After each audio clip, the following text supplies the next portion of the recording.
Ada satu strategi dalam trading yang kedengarannya pinter banget, tapi justru ini nih yang bikin 90% trader boncos. Penasaran? Kali ini kita bakal bedah tuntas strategi ini. Oke, langsung aja lihat judulnya. Average down itu boleh, tapi 90% orang salah paket. Kena banget kan? Ini ngomongin soal teknik yang kelihatannya cerdas, tapi malah jadi senjata makan tuan yang bisa ngancurin portofolio kita. Jadi pertanyaannya simpel banget kan? Kalau kita average down cuma gara-gara harganya anjlok, kenapa sih itu bisa jadi kesalahan yang fatal? Apa yang nggak dilihat sama kebanyakan orang? Yuk kita bongkar bareng-bareng. Oke, pertama-tama kita harus bongkar dulu mitosnya. Kita bakal adu nih teori buy average down yang kelihatannya manis banget di buku versus kenyataan pahit di pasar. Siap? Nah, disinilah letak jebakannya. Teorinya kan gampang banget. Beli lagi pas harga turun, biar harga rata-rata kita jadi lebih rendah. Logis kan? Keren malah kedengerannya. Tapi, coba deh lihat sisi kanannya. Realitanya, banyak banget saham yang udah turun, nggak pernah balik lagi ke atas. Ini dia jebakan Batman pertama. Dan pas Anda kejebak di situasi kayak gitu, ini momen krusialnya. Anda itu udah bukan trading lagi, Anda cuma lagi berharap. Dan harapan itu bukanlah sebuah strategi yang baik di pasar. Sekarang kita gali lebih dalam lagi. Kenapa sih kok banyak banget yang kejebak?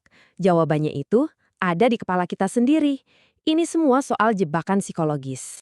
Hayo, ngaku. Pernah nggak ngomong gini ke diri sendiri? Ah, beli lagi biar BEP-nya turun. Atau, ya elah, udah nyangkut ini, nanggung. Dan yang paling sering nih, tenang, pasti nanti juga balik lagi harganya.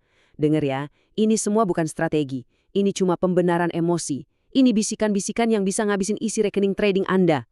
Nah, ini dia biang keroknya. Konsep psikologi yang namanya loss aversion. Gampangnya gini, buat kita, rasa sakit karena kehilangan katakanlah Rp100.000 itu rasanya jauh lebih nyiksa daripada senangnya dapat Rp100.000. Nah, rasa takut buat merealisasikan rugi, inilah yang bikin kita ngambil keputusan ngawur kayak average down tanpa dasar yang jelas. Oke, kita udah ngomongin semua yang salah. Terus pertanyaan besarnya, jadi kapan dong average down itu justru jadi langkah yang tepat? Ada nggak sih cara yang benar buat ngelakuinnya? Eits, tenang, jawabannya ada banget. Dan ini dia bagian paling dagingnya, sebuah checklist wajib. Ada 4 poin. Anggap aja ini kayak aturan suci. Kalau satu aja nggak terpenuhi, please jangan pernah lakuin average down. Mari kita bedah satu-satu. 4 syarat ini harga mati, nggak bisa ditawar. Pertama, average down itu harus jadi bagian dari rencana awal. Kedua, harus dilakuin di area support yang kuat banget. Ketiga, tren utama sahamnya masih naik. Dan yang terakhir, keempat, fundamental atau cerita di balik saham itu masih bagus, nggak berubah. Yuk kita kupas satu persatu. Syarat nomor 1 harus udah direncanain dari awal. Artinya apa? Ini tuh bukan reaksi panik pas lihat harga merah. Jauh sebelum beli, Anda udah tahu, oke, kalau harga turun kesekian, gue bakal nambah. Dan yang paling penting, Anda udah nentuin di mana batas rugi maksimalnya. Jadi ini tindakan proaktif, bukan reaktif karena panik. Syarat kedua, lakuin di area support yang kuat. Coba bayangin deh analogi ini.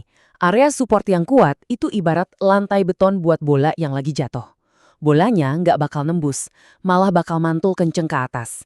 Nah, disitulah zona di mana para big boys atau pembeli besar nungguin. Disitulah demand jauh lebih besar dari supply. Terus, gimana caranya kita nemuin lantai beton ini? Gampang, cari aja tanda-tandanya.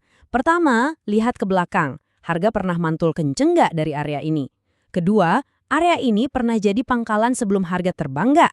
Ketiga, cek moving average utama kayak MA50 atau MA200. Deket nggak? Terakhir, lihat volume transaksinya. Gede nggak di area itu? Kalau iya, itu semua jejak-jejak yang ditinggalin sama smart money. Syarat ketiga, dan ini mungkin yang paling krusial, jangan sekali-kali average down di saham yang lagi downtrend alias tren turun. Ini benar-benar kayak nyoba nangkep pisau yang lagi jatuh. Kemungkinan besar, tangan Anda yang bakal berdarah-darah. Beli itu pas lagi ada koreksi di dalam tren naik, bukan pas trennya udah patah ke bawah. Dan syarat pamungkas, yang keempat, pastiin cerita di balik saham itu nggak berubah. Anda harus bisa bedain nih, harga turun ini gara-gara pasar lagi panik aja atau karena perusahaannya sendiri yang lagi bermasalah. Kalau kinerjanya anjlok, bisnisnya goyang, itu bukan diskon. Itu sinyal bahaya buat kabur, bukan malah nambah barang.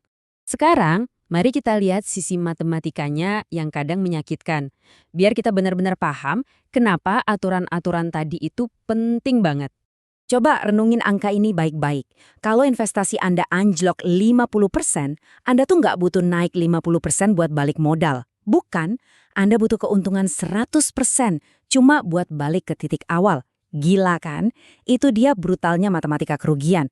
Makin dalam Anda gali lubang, makin mustahil buat manjat keluar. Jadi, kesimpulannya udah jelas banget. Waktu Anda ngelakuin average down dengan cara yang salah, Anda itu nggak lagi nyelamatin posisi. Anda justru lagi ngegandain masalah. Anda lagi gali lubang rugi lebih dalam lagi. Kita tutup pembahasan kali ini dengan sebuah kutipan yang ngerangkum semuanya dengan sempurna. Average down itu bukan buat nyelamatin ego, tapi buat memaksimalkan peluang. Dan ini kuncinya. Kalau analisis Anda dari awal emang bener. Jadi pertanyaannya sekarang bukan lagi perlu average down nggak ya? Tapi harusnya, apakah keempat syarat wajib tadi sudah terpenuhi?